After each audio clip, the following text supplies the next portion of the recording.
Hey everybody, this is Vitaly Boxer, and today we're going to be chatting with a filmmaker who's been working on a documentary for the last 13 years. And that sounds crazy to me, of course, so we're going to find out what took him so damn long. It's a boxing movie he's working on, and the story just kept evolving and evolving, and he never stopped filming. So here it is.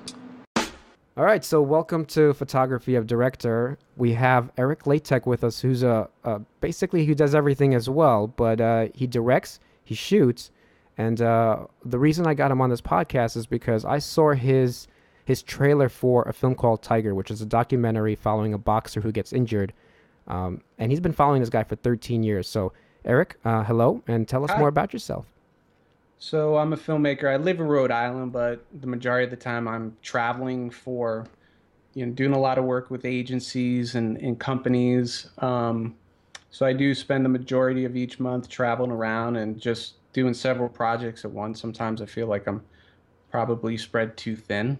But then, coming back, there's always that balance of being the filmmaker, the artist, and having ideas you want to get out that you're not making money from that probably costs you money, and the balance of your career, your work, the stuff that provides, that puts food on the table, that pays your bills, that puts a roof over the head, that buys the equipment, and that sacrifice part. So, it's really that's my lifestyle is throughout the years. I just kind of learned all different facets of the art of filmmaking, from DPing to obviously lighting, sound, and directing, writing, and all that. And then, of course, the post production side, which became, where I was starting at the same time I was learning, uh, like the art of cinematography back in college. It was also at the same time learning post, and I just fell in love with the whole process. To have, I just really wanted to be able to depend on just me to complete a project, because a lot of times that is what hurts a project not being fulfilled is because, obviously budget, but then when you don't know how to do something and execute it and get it finished, that can hurt a project. So I really want to know how to do everything. So if I didn't know something, I wanted to learn it. So when I went to Emerson College, and everything I learned was hands-on film from 8 Super 16 to 35, and my editing training was Steenbeck editing. So just Oh, you actually dealt with film. that's where I learned. Yeah, everything was film.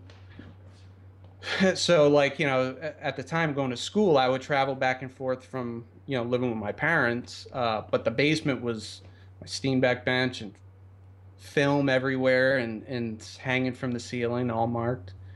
But what ended up happening is at the time at Emerson, I mean we had like Media 100 editing suites, but I really didn't use those. I was just always on the Steenbeck. Um, and then what ended up happening towards my last year was really this digital explosion. It was just cameras and nonlinear editing, and I didn't have any experience on nonlinear with computers. It was like we had one Avid at the time at the school, and it was like encased in glass. It's like you had to be very special to use it. Only for the seniors. Yeah, right. Oh, I was a senior, but I didn't use it. I didn't get to use it. I don't know who used it, to be honest with you. Right. So, when I graduated, it was really like, God, I got to really get on board with this whole digital revolution. And so I found this guy in Cape Cod who is Adobe certified master, pretty much in everything. He wrote tests for Adobe. So I ended up learning Premiere at the time, and at the same time After Effects. So this was back in '98. Uh, and really just fell in love with the aspect of seeing your story come together through the timeline. No different than I did with the Steenbeck. I was able to grasp the digital aspect of editing in a digital timeline like Premiere or Final Cut because of the Steenbeck training. It just made sense to me. but I fell in love with the After Effects aspect of it too, the compositing and how this magic could come alive and being like that maestro of making this illusion happen. So over time, uh, it's become, of course, my everyday tools, throughout the years. But the thing that had to get me started was making a living, so on that end, I was able to really, right out of college, pick up my first big corporate client. And that was like a year and a half contract where I was constantly doing video for them and then having to edit and turn everything around. And which at that time, you learn how to keep doing this stuff, because you're getting paid to do it, and you're constantly doing and having to deliver new material. So, like I've always say, once a student, always a student. I always say I'm learning to this day, but um, that really helped me reinvest in equipment, buy nicer cameras, and keep learning and keep doing and keep doing. But within that time, back in '99 when this all started happening, there was also that, I mean, the artist in you, the filmmaker. And the documentary I saw was one of my favorite docs to this day. Was called American Movie. I I don't know love if you ever that saw that. movie. Yeah. Loved it. I've seen it 100 times. For people who haven't seen it, it's a filmmaker who's making a horror movie, right? On Yeah, 16, and it's just a crazy movie to watch about this it's guy so great. determined to make this movie. Well, I loved the whole story of it. Of Yeah. course, it just related to his passion. What I loved in the story element side and the filming aspect was like, man, I mean, these people are real. Like they're such characters. It's almost like you couldn't write these characters. They were so unique and so funny, and the movie just inspired me to, like, I had written scripts that I wanted to produce, and we everybody has that. Every filmmaker has that big. I want to do these big Hollywood movies, so that was on my to-do list, my dream. But I was hungry. Like I didn't want to wait for that, you know. And I knew the odds of me getting that option, especially being back in the Northeast, was going to be very, very little, if near none. So, I had options to move to LA and go to the West Coast, but, truth be told, I'm a family man. I have my family here, and that was more important to me. And my wife, who we've been together since high school. Oh wow. Yeah, yeah. We talked about it many times, and but we decided to stay here. So anyway, and I was able to get clientele here and big corporate clients. I started teaching part time at RISD, Rhode Island School of Design, doing After Effects and filmmaking, Hmm. and and in that time, I still wanted to make my own stuff. Meanwhile, I'm doing for others, and business is good, but I want to do for myself. So being inspired by American Movie, I just had this idea of, well, there's a lot of quirky people in my town. Uh, as a matter of fact, being a boxing fan, I would go to these local boxing events for years, and truly, I would people watch more than I did watching the fights because, especially where I'm from, it was a heavily Italian American community, and you'd see these like 15-year-old kids with the leather jackets on, the gold chains, the cigars, giving them kisses on the cheeks. Like it was fascinating to me. It was It's like, like you're in wow, Brooklyn. yeah, but they're like not even growing facial hair yet, and it's like they think they're in the Costa Nostra.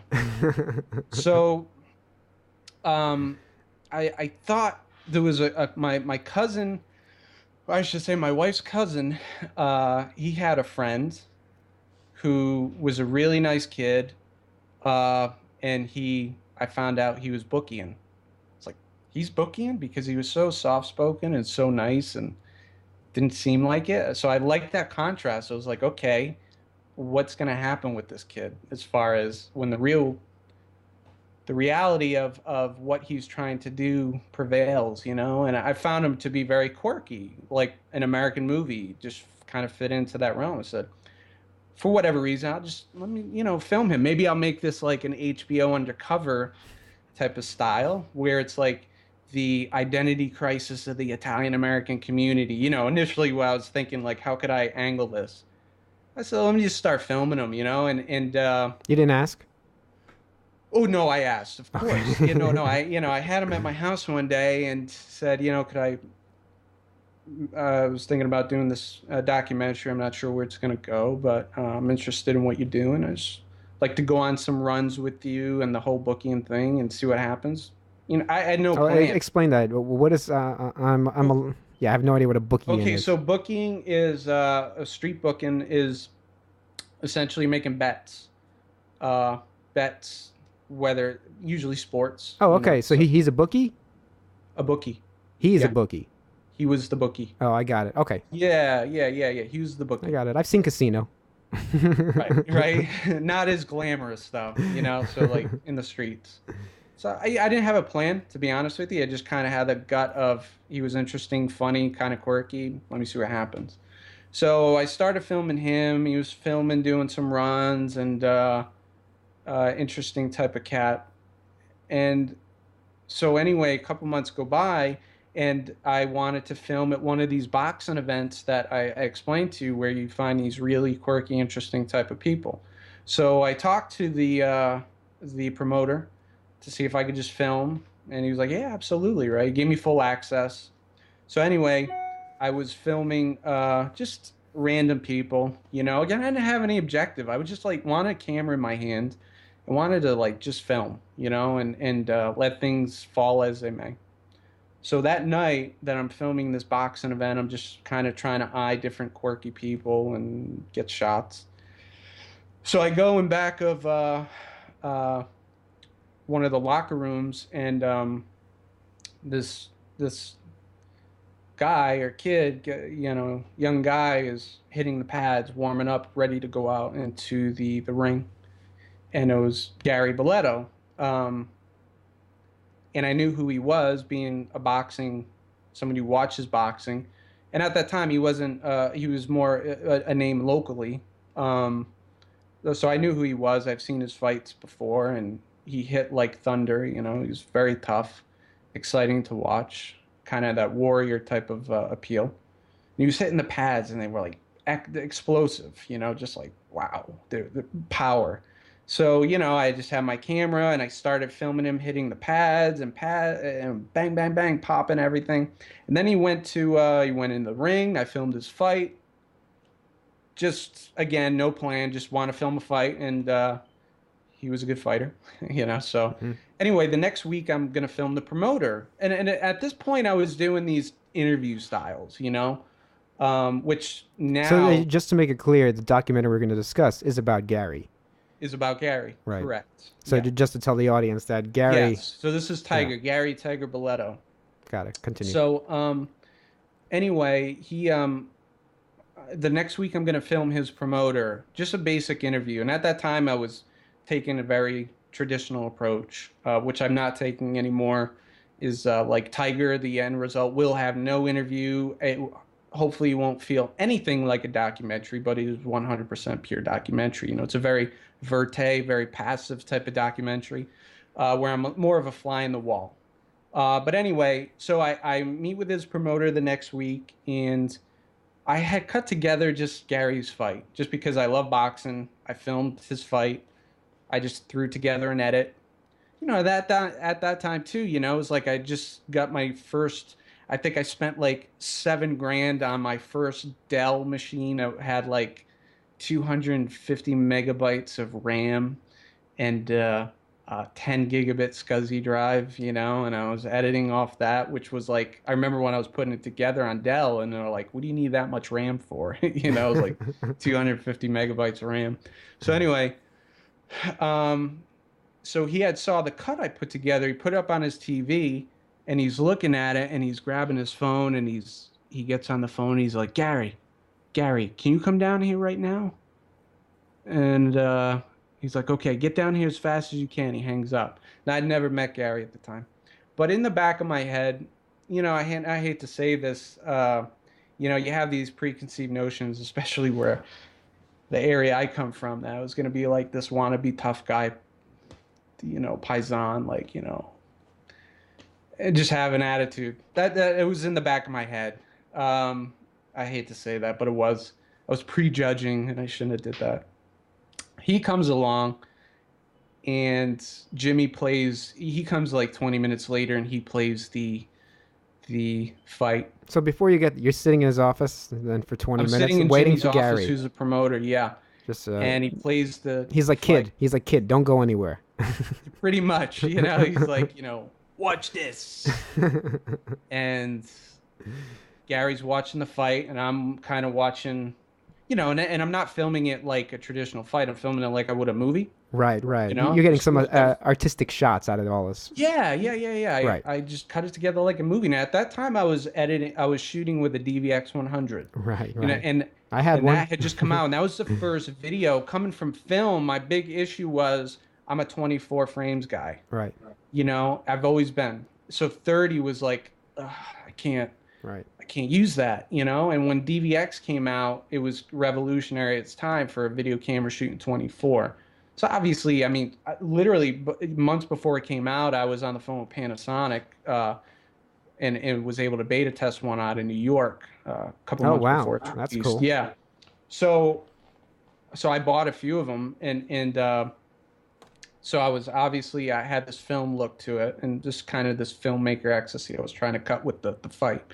So Gary's watching it, and I'm watching Gary, watching it, watching Gary, not sure what's going to be said. And it gets done, and Gary turns and looks at me, and he's like, got this almost like poodle dog look, He's like, that was fantastic. Oh, and he's like, starts talking to me, and this perception that I had started to completely get shut down. So anyway, he's like, would you be interested in editing my fights? Some of the fights I've shot in the past, they're amateur, but do you mind editing, putting them together? In the back of my head, I'm like, I don't want to edit the footage. Well, yeah, sure. Okay, yeah. So he called me up a couple days later. I remember coming home, and on my answer machine, he leaves a message. He's like, hi, Eric, this is Gary. I just wanted to see if we can meet up. Like, so soft spoken, so gentle. And it was taking me for a loop, again, because I had this tough guy perception. Because in the ring, he was extremely powerful and like a warrior, like I said. So anyway, I ended up meeting him a week later at my uncle's diner, and he comes in with his wife, and he never met anybody in my family, and he's hugging everybody like he's known him for years. So now I'm like totally like he's interesting to me because of this soft side, I like the contrast.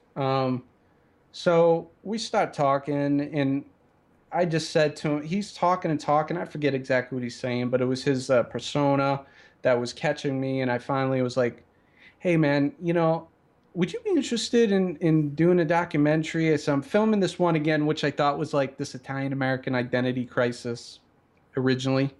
I don't know where it's going to go, but, would you be interested in being filmed? He's like, yeah, absolutely. Absolutely. I mean, now if he was here, he'd tell you how much he loves the camera, but at the time I wasn't sure what he was going to say, so he totally agreed with it. And one of the first things I ever shot, the first time I ever shot him, which is actually in the first trailer, is him in the room with his kids.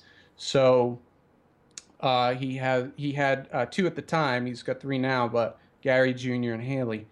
And so the first night I shot, it was like my wife coming over the house, like my wife came with me, over their house. And I was filming, with my DVX 100, and I was just filming him with the kids, and just kind of that breaking into his world type of thing. And how he was with the kids was, what's that? I wanted to show the trailer, like off the Sure. bat, so people see exactly the story of a Gary Tiger. What was his last name? Boleto? Boleto. And to skip ahead a little bit and we'll come back, is that basically something tragic happened to him. Can you just Yes. touch upon that, and then we'll show the trailer? And Sure. you've been doing this for 13 years. That's the other thing we're going to get to, right? Yes. 13 years at this point, 13 years, and yeah. you still have 3 left, from what you've told me. Still have 3 left. Yeah, actually, it's probably hit. It's 13 now, almost 14 years. It's crazy. As we talk now, but yeah, I got about 3 years You, left. you've bit Linklater. I'm sorry. You've beaten Linklater. Absolutely. Yeah. Yeah. He's got no nothing doubt. on you. Yeah, and this is real, you know. Right. Yeah, and the beauty of it is yes, I started following him. Needless to say, this bookie aspect of the story is not involved anymore. Over time, it became evident that where the focus needed to lie. Right. So I originally was following Gary and his trying to rise in the world of boxing, but his first love was actually construction. You know, he's just a blue collar, hands on, hard worker. You know, and he loved building and doing that. And it was that balance of boxing almost part time and his passion of real estate and construction. And within that time, he started to try to help organize a union for fighters to protect them outside the sport. Because, a lot of fighters, most of them end up broke. Even the ones that make a ton of money, they're just not, they don't manage the money well, or a lot of them get injured and don't have the finances to help them recover. Right. So they were trying to organize with Jimmy Hoffa and the Teamsters. So I was able to capture all that, which at the time I thought that was epic. And then in a strange turn of events, in a freak accident, he ended up going paralyzed. So that just took things to a whole different level, where I say, my process as a filmmaker went out the door, and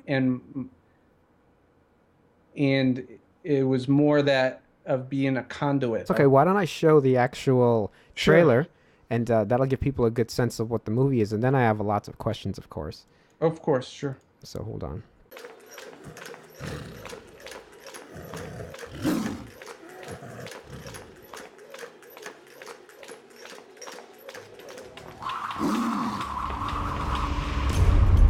This is not only a fighter that the Italian Americans have to be proud of, but everyone in the world has to be proud of this fighter.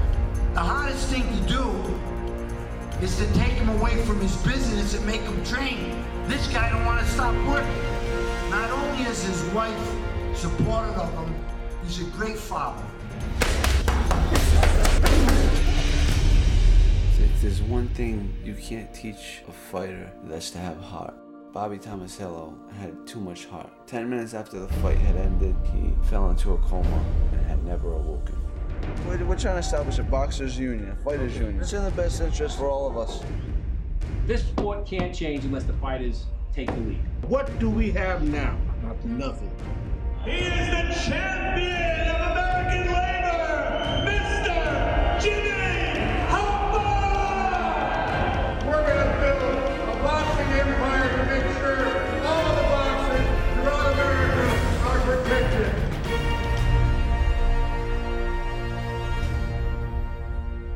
When something like this happens to you in life that you don't expect, it really makes you sit back and reflect on the little things in your life that you take for granted. All of those small moments, all of those little things that you brush away, that there's always tomorrow, and it makes you appreciate it even more. We have businesses that we need to run, and the kids and the house and everything else, but the only thing that I could bring myself to do is to take care of him.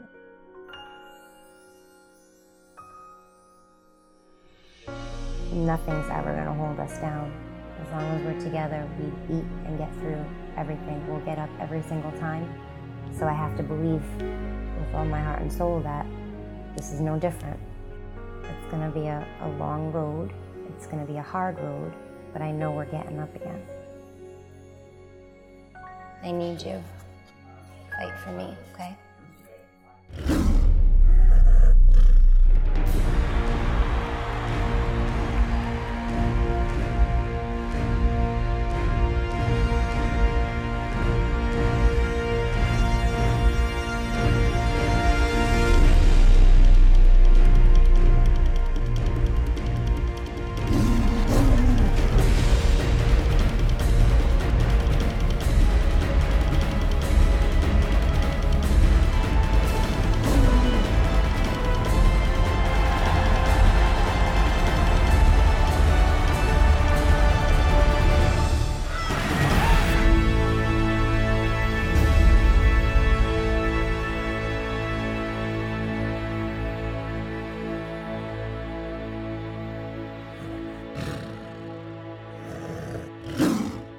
now that everybody knows what this is about, one question I had was, how did he get injured?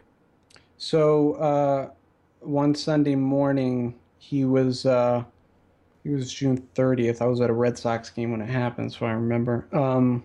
He was in the backyard with his son Aiden. Now Aiden's the third child, and so Gary's a former gymnast. All right, so you might see shots of him doing like walking with his gloves on his hands. I mean, just an incredible athlete, physical, top condition physically. And so anyway, he's a former gymnast, and they had in the back of their backyard 2 trees, and they had a like a pole. It was about 4 feet high. That essentially was for Aiden to do like pull-ups, you know. But Gary was showing him, because Aiden was doing gymnastics at the time, wanted to show him a however you say, it's like a vertical handstand, you know, like where you flip, you know, flip over and you vertical. Right. So he was showing him that. Now he originally Aiden was doing it, and then Gary wanted to show him how to do it properly. So anyway, he did it, and you know, that he did it once, and he said it was wobbly, and he got off it, and I guess Aiden just wanted him to do it one more time. And he's like, I don't know, buddy, it's a little bit loose, you know. But he ended up doing it anyway. And what happened is, as he went up vertically, it snapped. But it was only 4 feet. He didn't have enough time, and he came down on his chin. You know, so essentially he was actually should have died. The way it broke, it was just the fall itself. You know, he broke his C1 through 6, I believe. And so he knew, like right there, everything like shut off, and he knew something was wrong, you know. And Oh, so he was still conscious after. yeah, he was. Okay. And so Aiden ran into the house to tell Chrissy, his wife, and you know, as Chrissy describes it, she says, Chrissy's been with him since high school as well, you know, they're high school sweethearts, so she knows him better than anybody. She was like, I've never seen a look like that on his face, like he was scared. You know, it's the first time that she's like, she knew something was up. So I got the call, we left the game, and we just spent that whole night at the hospital, my wife and I, and friends. And did you start filming right away? No, I didn't. You know, when I was there, no, I was there as a friend, you know, so like I was going to say. You weren't thinking, shit, I got to get the camera. Huh? Like you weren't thinking like every other director, shit, I got to get the camera. Well, I'll get to that in a second. Okay. I won't say no. Right. But right. That first Let's day, be honest, all right? Well, he was in surgery for like 6 hours. Right. And this was late at night, and my wife and I were there. And we're there, you know, he's like a brother to me. You know, he's not a subject. Right. That we passed that line a long time ago. How many years is this? How long were you filming him up to that point? 11 years. Wait, up to when he got injured? 11 years? Yeah. Holy crap. I didn't realize that. I thought, okay. Yeah. So you were never going to release this documentary initially. It will be now, man. You know, there's a whole story behind that. If we had time, I'll tell you, you know, kind of how it evolved to that length, which is kind of a blessing, kind of a blessing that it happened. You know, things happen. I try not to sometimes understand how things happen in strange ways, but it certainly worked out for our benefit that we never released it sooner than we originally were going to. Right. So anyway, what happened is, so he is injured. He's in the ICU. He was pretty much that first week in a coma. And unfortunately, it couldn't have been worse timing. I was contracted to do a project in Arizona. So like 3 days later, I had to fly out, which was the worst situation because my head was I just wasn't there. You know, I just was only, we were there. We were just at the hospital, pretty much living at the hospital, friends and family and myself and my wife. And that was our number one concern. You know, projects weren't, but I was contracted to do this. And I was like, I had to go. So I went out and constantly talking to Chrissy. And I guess when he had awoke out of the coma, one of the first things he asked is, "Where's Eric? I want him to film." That was like one of the first things he wanted to continue filming. So Chrissy had told me this when I was on the phone. I was like, absolutely. Like the day I get back, camera's here. Right. And it wasn't about the filming. Like it wasn't. This became not about continuing the story and the film as it did to help him heal and feel like he had a bigger purpose.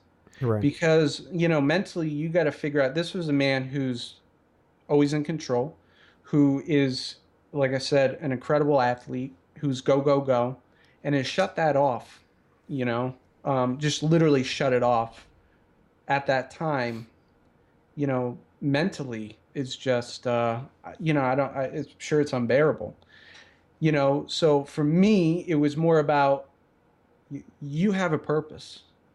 This is your purpose. This is beyond making a film now. This is, your story's bigger than that,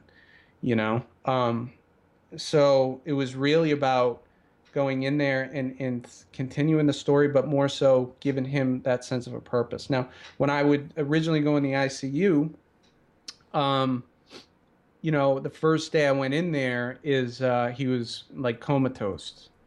And, I would go in there. Now he's just literally sleeping, right? And he's got the neck brace on, and he's attached to everything under the sun as far as machines. And, I'm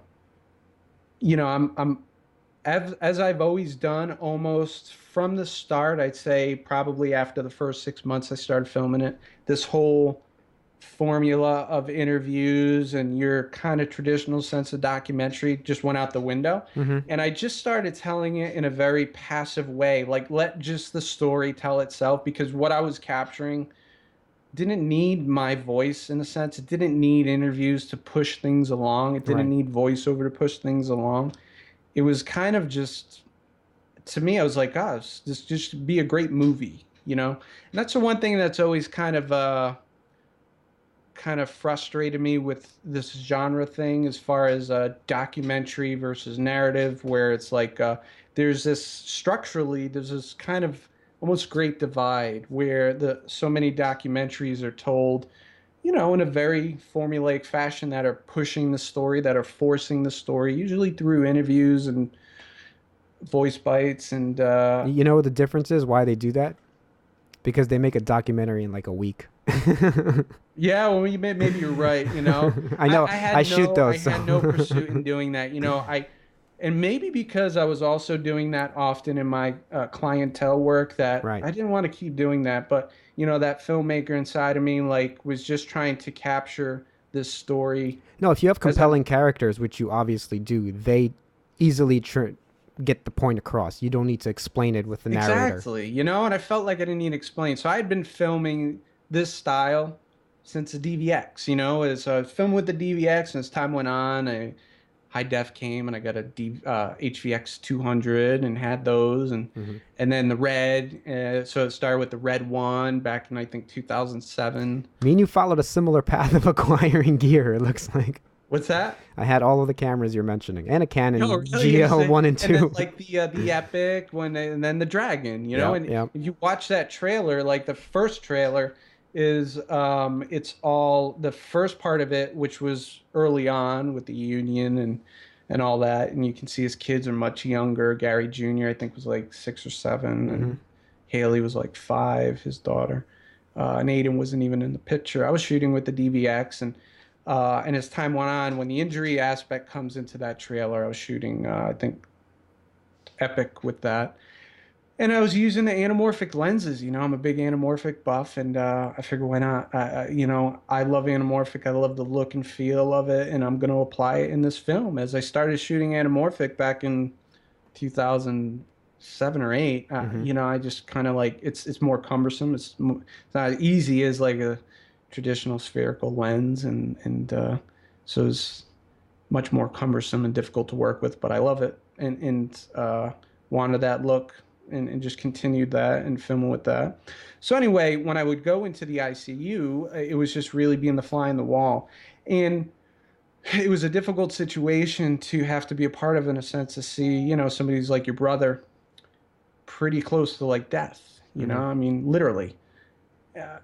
So I would, in some ways, keep myself busy in the ICU, filming just him in a coma by shooting it as I would a movie. It was like my trying to distract myself from the reality, filtering the reality through my craft. Right. So let me use a wide angle lens and let me go tight. Let me go over to the side here and get him on the side. And it was really a distraction method too. I would have done it anyway, but as far as shifting lenses and trying to capture the whole scene as I would have filmed. But at this point, it was definitely more of keeping my mind filtered from this harsh reality of the situation. And then over time in the ICU, became very clear that it wasn't just Tiger who was going to be the central part of this story. It wasn't just Gary. It was Chrissy, his wife.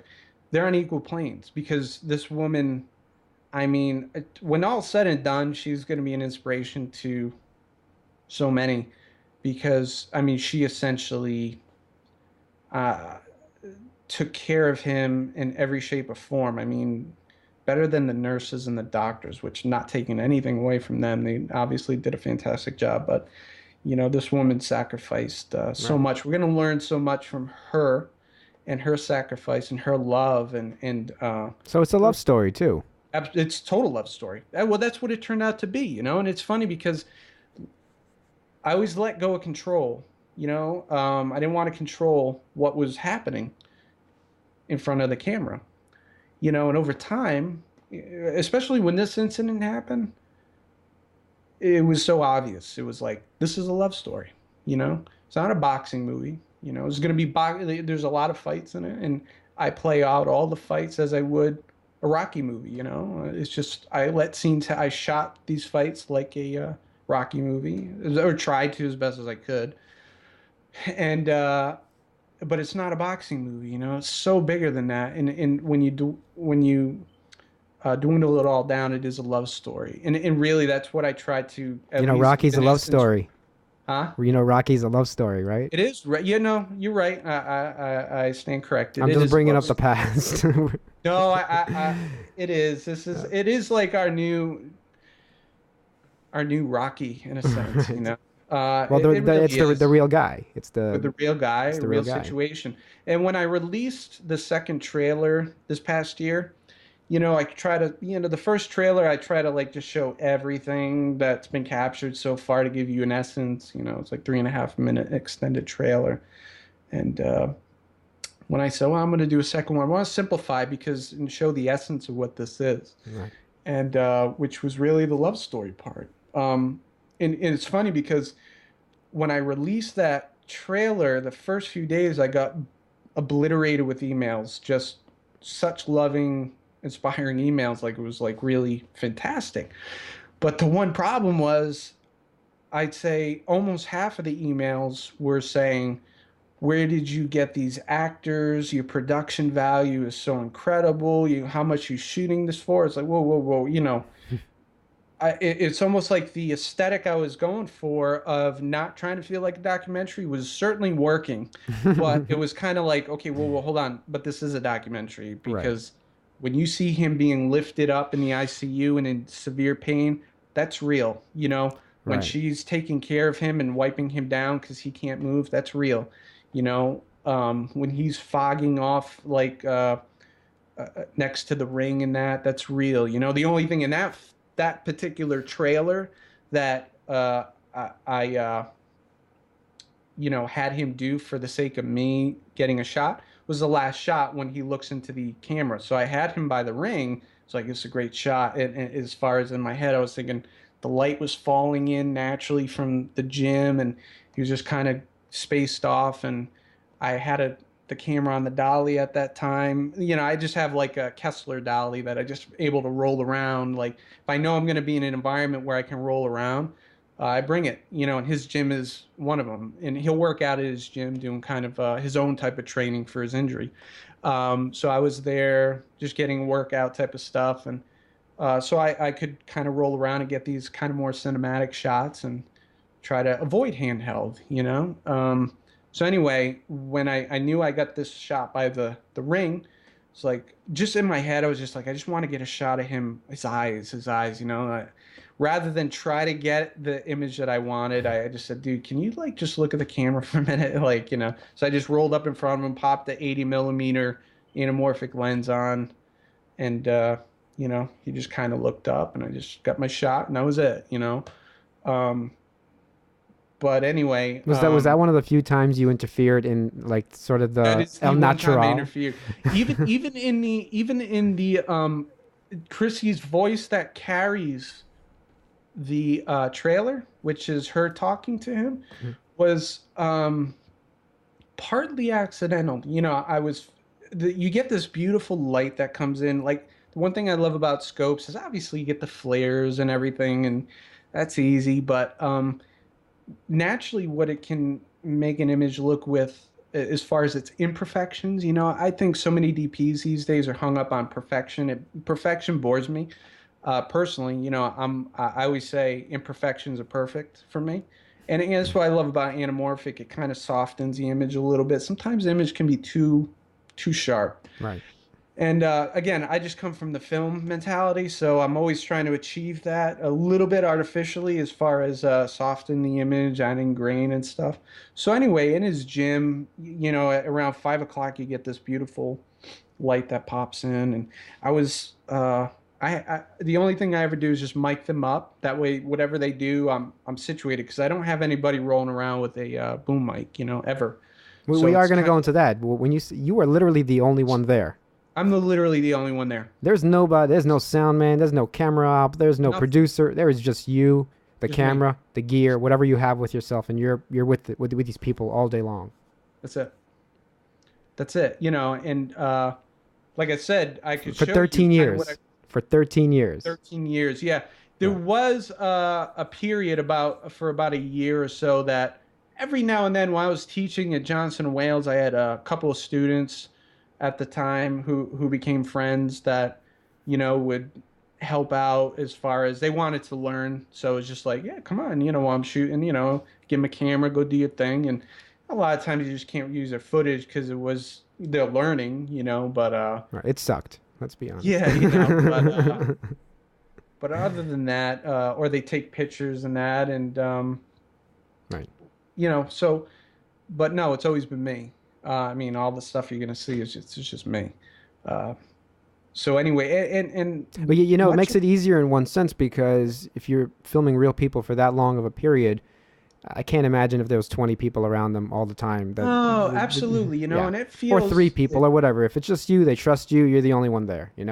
Absolutely, and as well as I do, the camera, the object of a camera, immediately is. It's an obtrusion, it's obtrusive, it's a distraction, and you need to erase that.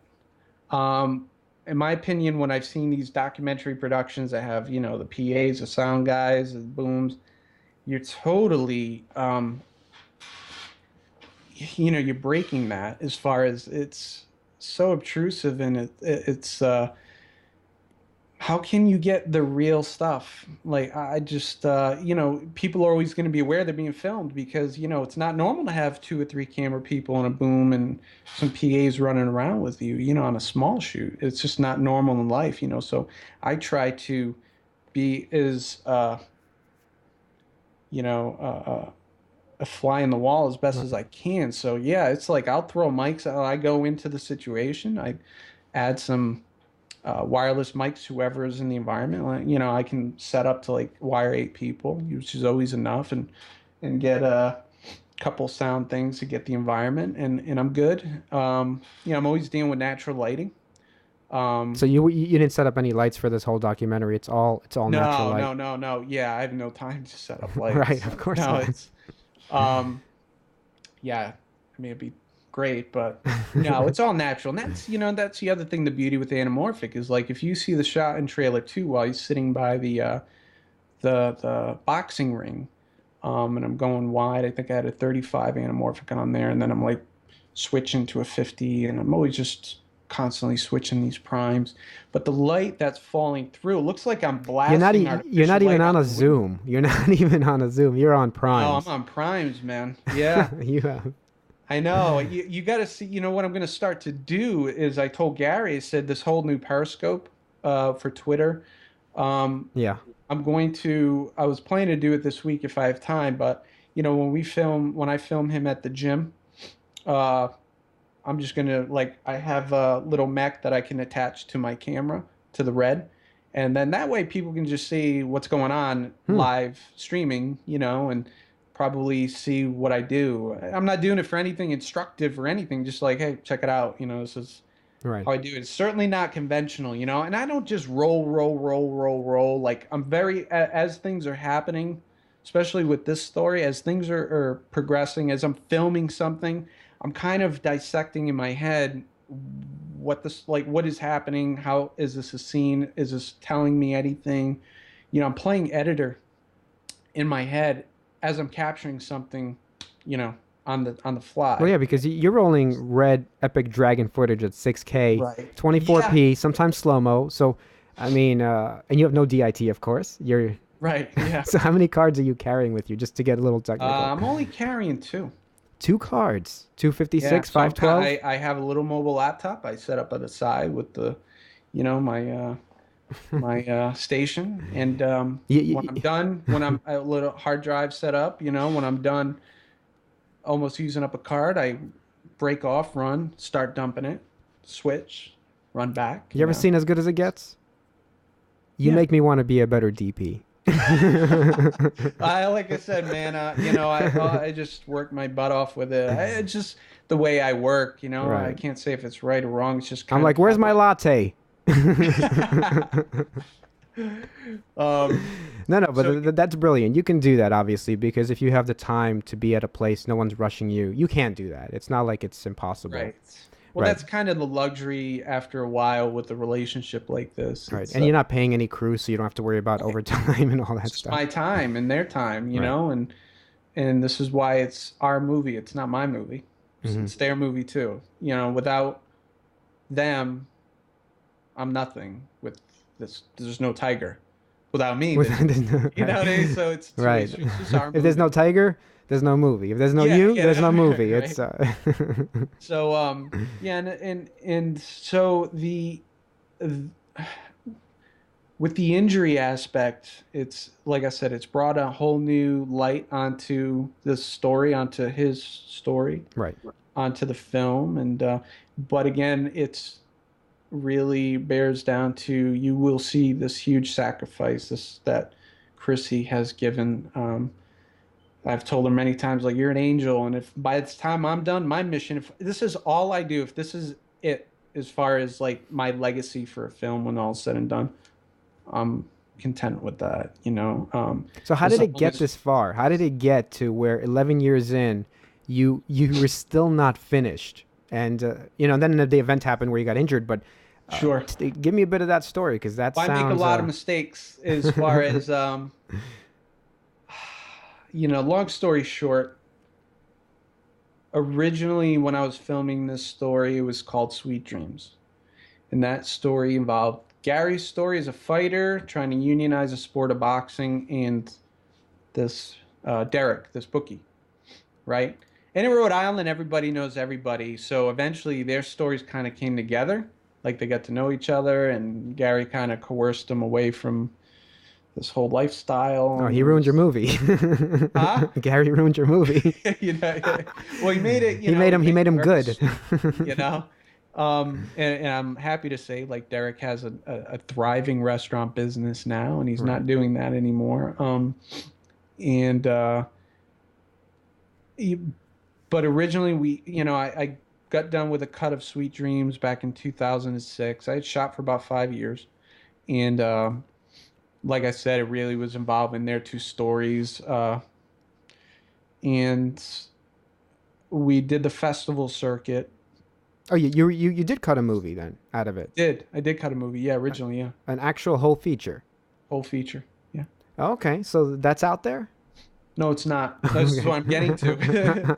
So it's been burned. Don't look for yeah, it. no, look, when I give talks, I'm not going to tell you stuff I do right because I'm not sure what I do right.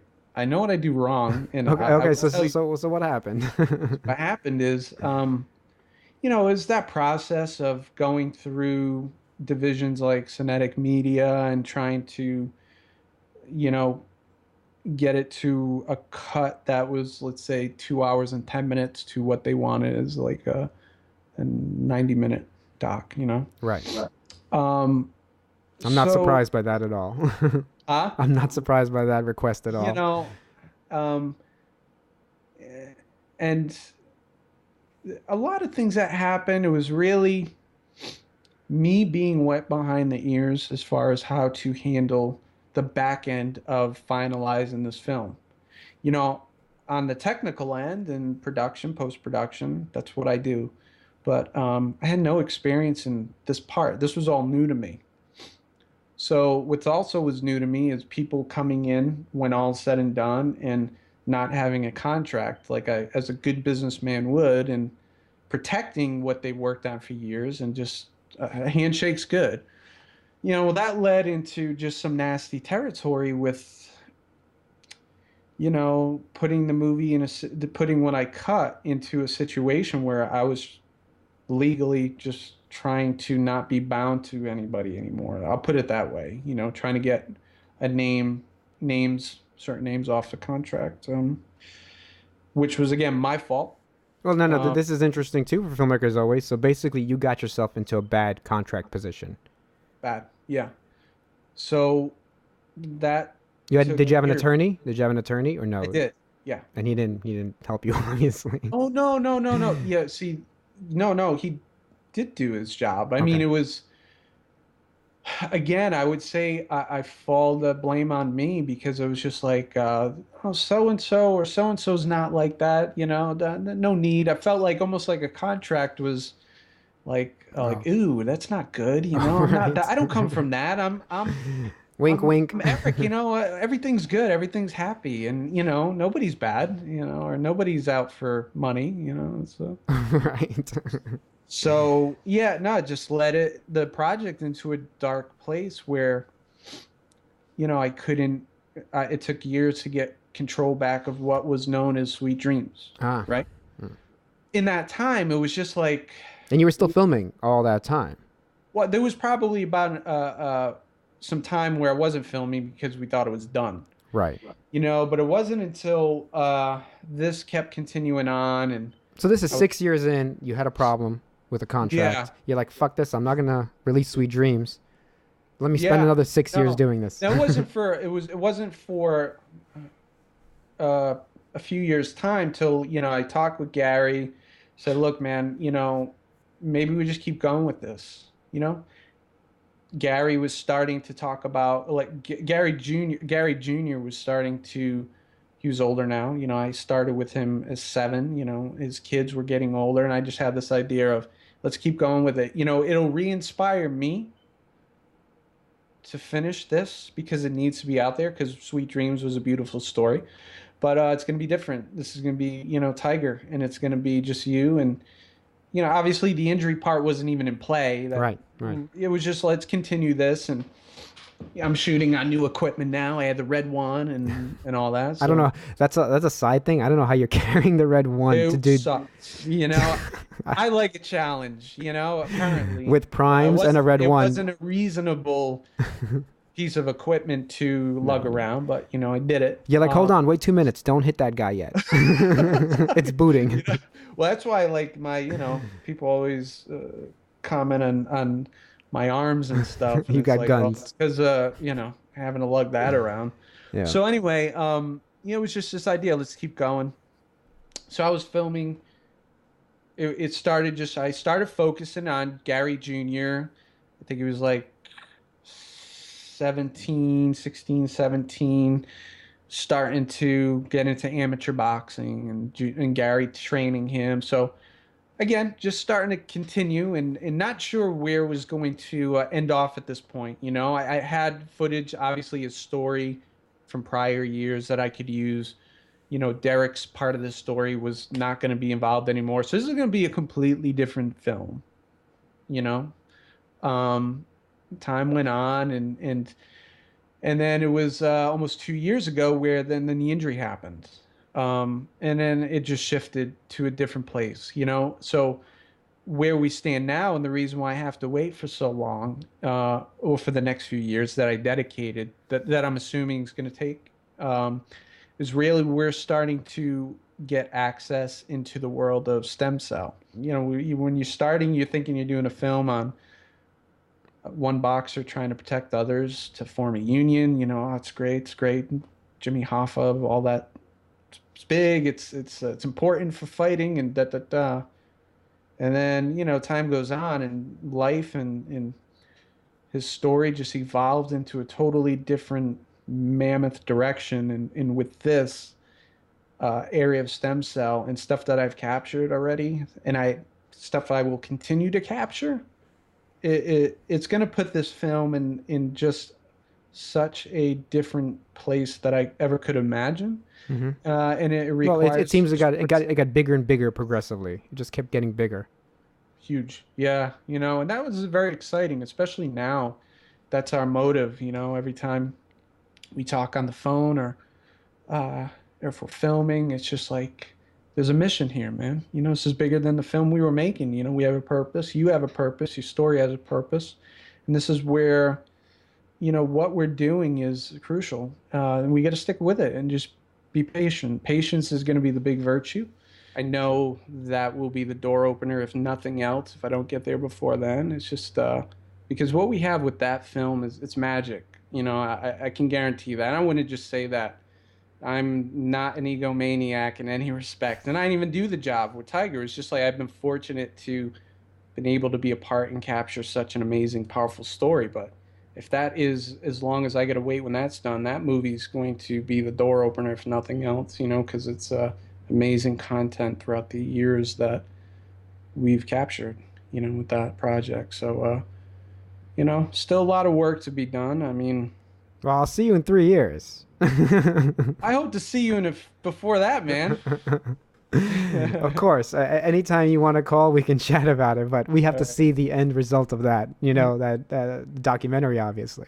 Why, did you get to see any of that private, intimate stuff? I did see some of it, yes. Yeah, it's not the fun. It's not going to be on my website, by the way. I'm not putting that on, folks, so you're going to have to wait for the real thing to watch some of that stuff. Yeah, I mean, that's just some of that's just a little bit of the stuff. Yeah. That's like maybe 1% of. It's also like watching it out of context. I'd rather see it when you tell the whole story. Yeah, of course.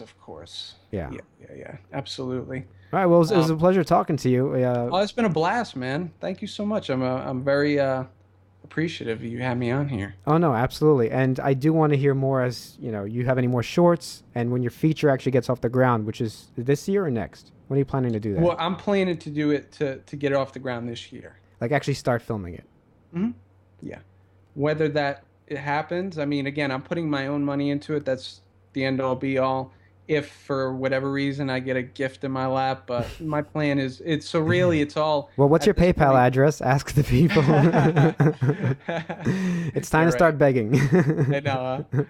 No, I mean that's the I've had that on the palette for a few years now, and you know, now is time to do it. It's just honestly, I'm so working so much on so many different projects. You know, you just get spread thin sometimes, and not that you lose focus. It's just your time gets swallowed up by having to work to pay the bills and do, you know, fulfill your contracts. And let me ask you this. The feature you're going to shoot, that's not going to be a 10-year endeavor, right? That's No, that would be like, and here's the thing with that.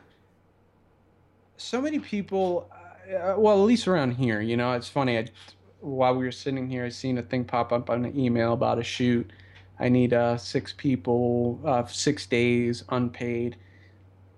it's just nobody in my like that. That's the thing why the Augie script's taken a while, because I refuse. Everybody who's a part of that will get paid. Even the PA to me, because everybody's got to make a living. Everybody's got to put food on the table one way or another. And I'm been in business so long. I'm just not that type of business person where I just won't have anybody do anything for me for free. It just won't happen.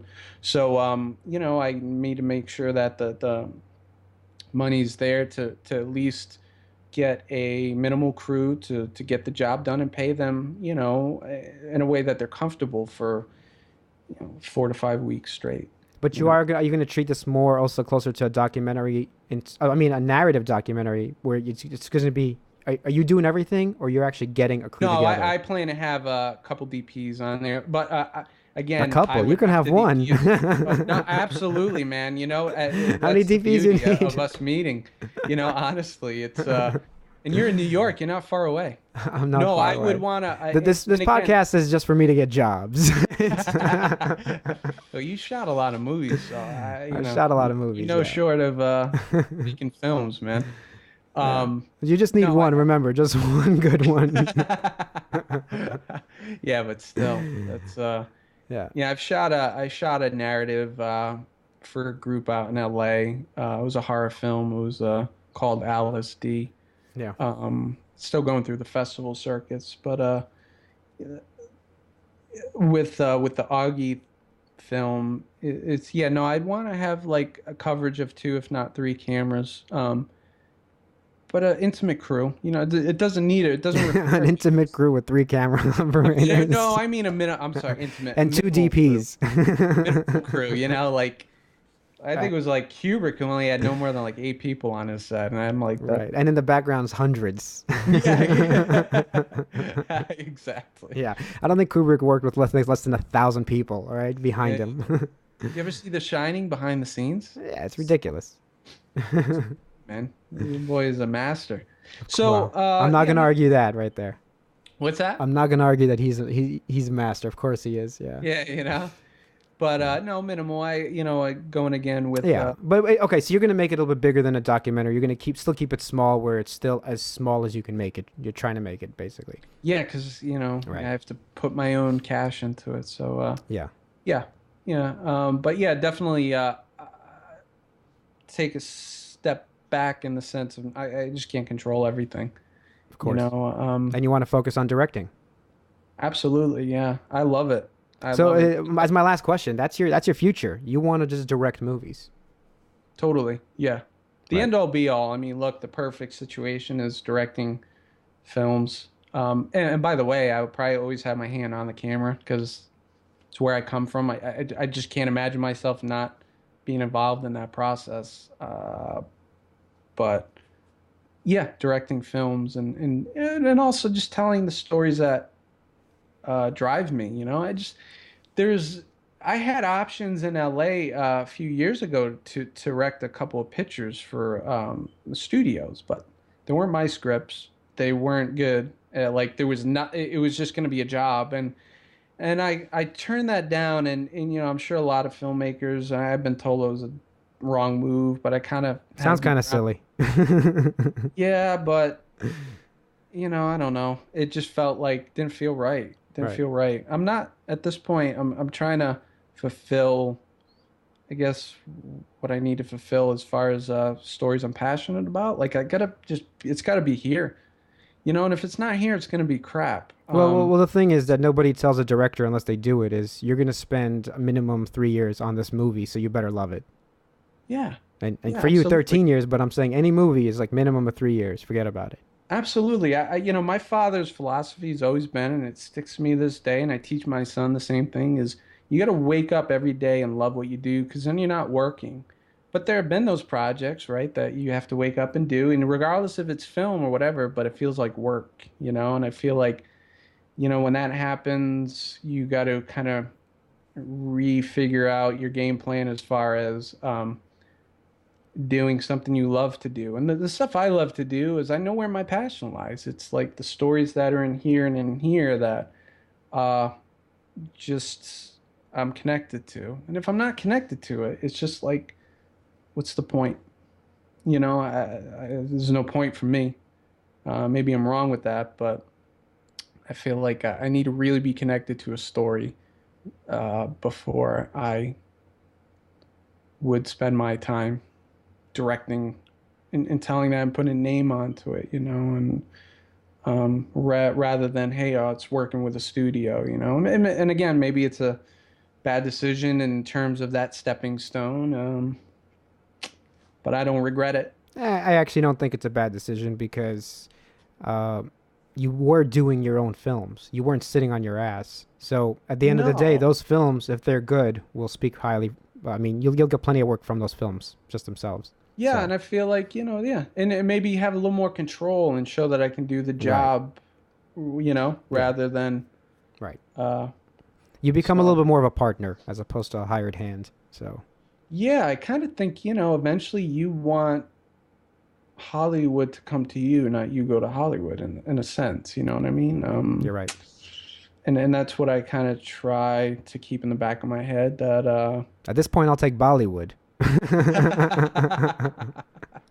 Anyway, bringing the lightheartedness back.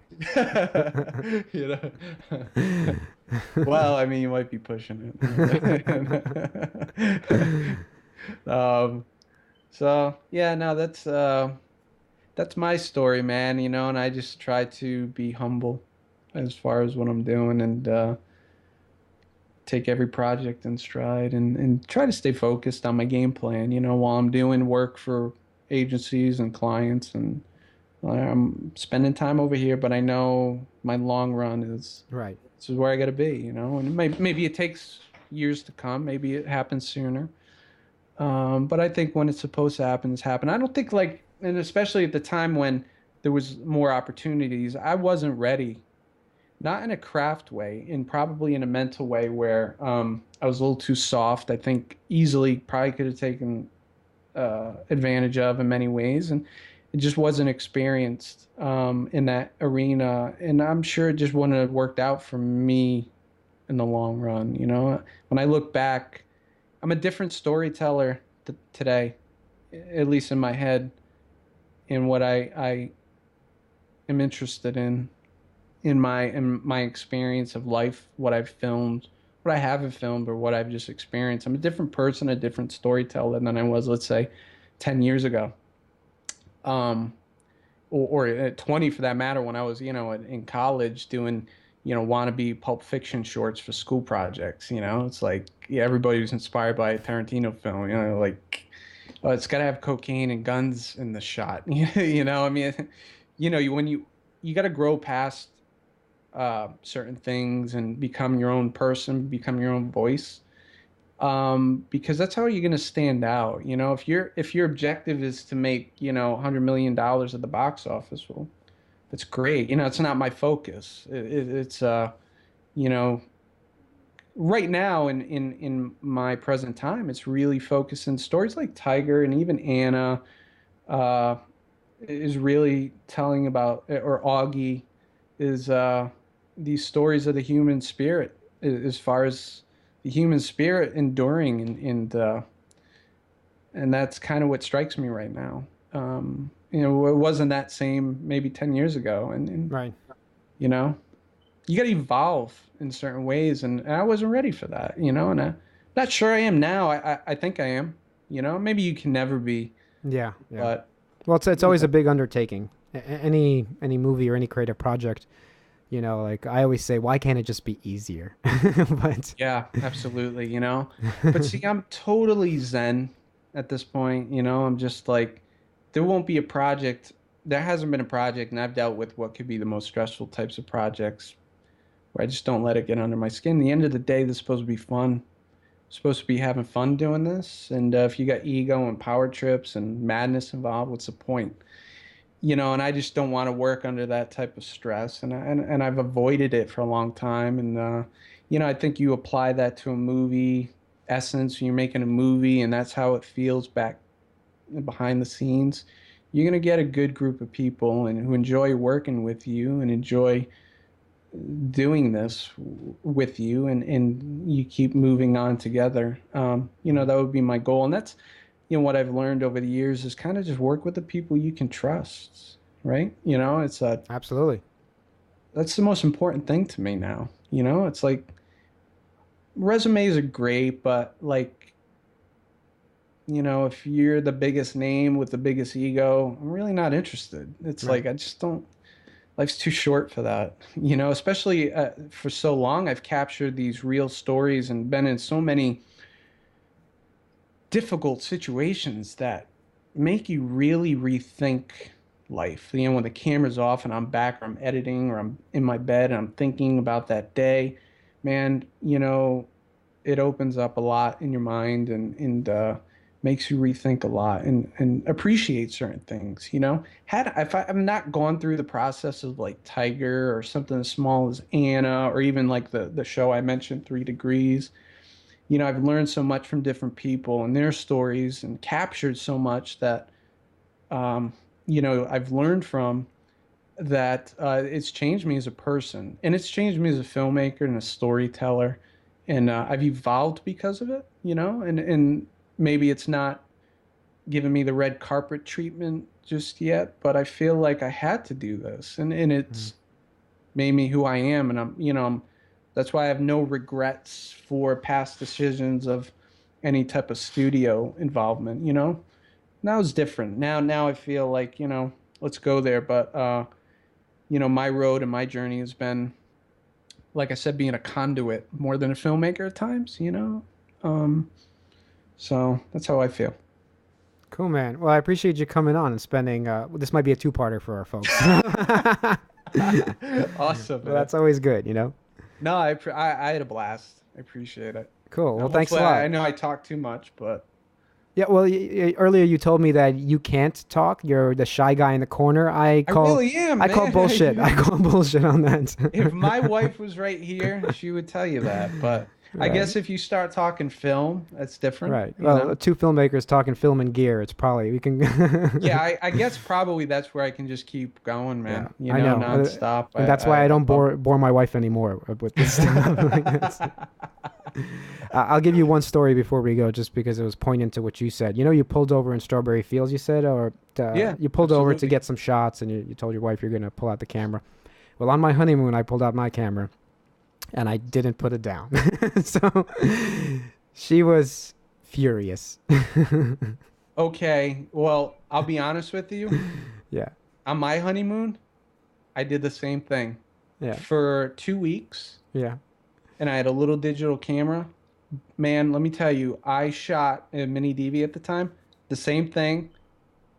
Every day, on the hour. I mean, unfortunately, I look back at it, I probably spent more time filming stuff. And what ended up happening, I don't know what happened, but I think it was something with the magnetic strips going through it destroyed. I mean, I had like 24 mini DVs. That's how much I shot. Everything was destroyed. I thought I was capturing memories, just like I'm sure you were. And I still have it. Nothing was lost, so I still have it. No one has seen it, but I still have it. Remember, I'm not an editor. But yeah, I could see we have a similar history of things going. I think so, man. Especially that. That's yeah. Which I thought I was doing the right thing, by the way. I was like, this is capturing the moments that are important, and she's like, you were not present in our special moments, and I'm like, now you got the Google glasses, so makes things easier. Yeah, right. I got to get that now. All right. Well, that's it. This 6-hour interview is done. Thanks a lot, man, for coming on, and I'm sure we'll chat soon. Pleasure. All right. See you later, buddy. Thank you, bud. Next week, we got something a little bit different. Me and a buddy of mine, Ethan Madoff, also a camera guy, DP, and he and I sat down right in my little tiny room and the podcasting studio, the kingdom, as I like to call it sometimes. And we discussed film, the business, and, being a cinematographer in New York and trying to make a living at it. So hopefully stay tuned and listen to the next one. It's going to be slightly different. And as I move forward, we're going to start changing things up. All right, bye.